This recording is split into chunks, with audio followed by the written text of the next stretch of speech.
own people. We listen to other people, what they are telling us.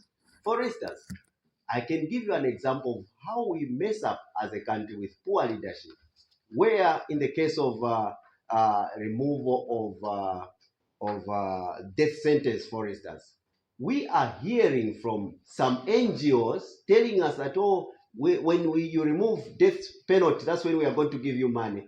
And we come and we make death penalty as a thing, and yet no one has been hanged in the past 30 years, and we still make this an issue, which is a non-issue in this country. And we see the whole government moving in, removing the aspect of death penalty, as if thousands of people are being hanged in a country, at the expense of important things. We are always listening to foreigners, and we are acting as puppets. When death penalty has been a deterrent to killing, because when you remove death penalty and you celebrate as a country, what are you doing? You are emboldening criminals. It means that I can stab you today and you die and say I'll be going in the jail and eat cabbage and eat beans and cabbage because I don't even have money, so I should just kill someone and spend the rest of my life in jail. That is not human rights. That's not protecting human rights. Human rights end when you commit a crime. You end your human rights. There is no way the whole country can be discussing human rights of criminals, killers, and murderers, and we are celebrating. So that is where we are coming from. When it comes to nuclear power, we have countries that have that technology that we can work with. Like, for instance, remember, Russia is always building nuclear power plants. China is building nuclear power plants. The whole Europe has gone nuclear. So we shouldn't wait for another 100 years to start doing nuclear power plants. If we don't do it now, 100 years from now, the children of our children are the ones who are going to do that. And they'll be looking at us as fools because we have uranium. We shouldn't be saying, oh, we need to look at our pockets. There's a lot of investment needed, therefore we cannot do anything.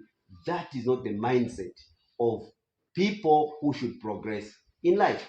We have the most important thing, uranium. What do you wait for? Which other investment do we need? We need human capital. We can work with the Russians, we can work with the Chinese, and actually Chinese are getting human capital from Russia. And this is a country which is under siege, that is on sanctions. It means that even on nuclear issues, you can bargain a very good deal and actually construct a nuclear power plant. And when it comes to safety, those are measures that have been applied. We are not 100 million in this country. We are about 19 million. And we have a country that is bigger than Ukraine and all these other countries that have so many nuclear power plants. When you talk about safety, it's a non-issue. There are so many areas that you can isolate a nuclear power plant and actually work from there and supply the whole country. So it's just an issue of willpower. Do we have will to do it? If we have leadership that has got will to do it, we would be getting very intelligent young people into that program, and we do technology transfer from experts who understand that and come up with a nuclear power station. And small green nuclear power stations are actually available. If you research, you're going to find that a very small nuclear power plant can produce 15,000 megawatts. Very small, not a big one. And these European countries, they use gigawatts, not thousands of megawatts. You see? So this is the issue that we need to be talking about. We need to be discussing nuclear power plants because we have uranium. We can enrich uranium here and actually produce. The idea of capacity, these are the things that the leadership movement doesn't even want to make as a culture, because for a long time we have had governments that are in the culture of telling the Zambian people what they cannot do.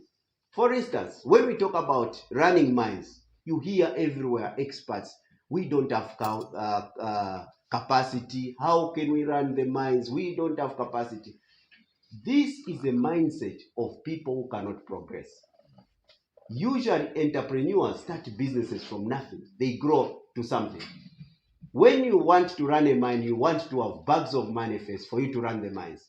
And yet Chinese are coming in this country with nothing. They set up a makeshift mine. Within months, they produce copper, 100 kgs of copper they sell. They make more money, they invest there, and they grow like that. Within a short period of time, they are raking billions out of a makeshift mine. When we as leadership movement say we are going to have ZNS run mines, and we all burst into confusion. How possible? We can't run the mine. This country has got no capacity. And yet you are seeing your ministers driving very expensive vehicles. And we allow ourselves to sink that kind of mindset of always thinking how impossible things are. With the nuclear power plants, it's not possible because we have uranium. It would be very difficult if we would be buying uranium somewhere else, but we have uranium within the country. So it's just a matter of construction and enriching uranium within the country. And those avenues are possible because other countries are doing it. The issue of capacity is a non-issue because we can always collaborate with people who understand, and we can learn from there, and we can do it. They can set up an example, and we can move on from there.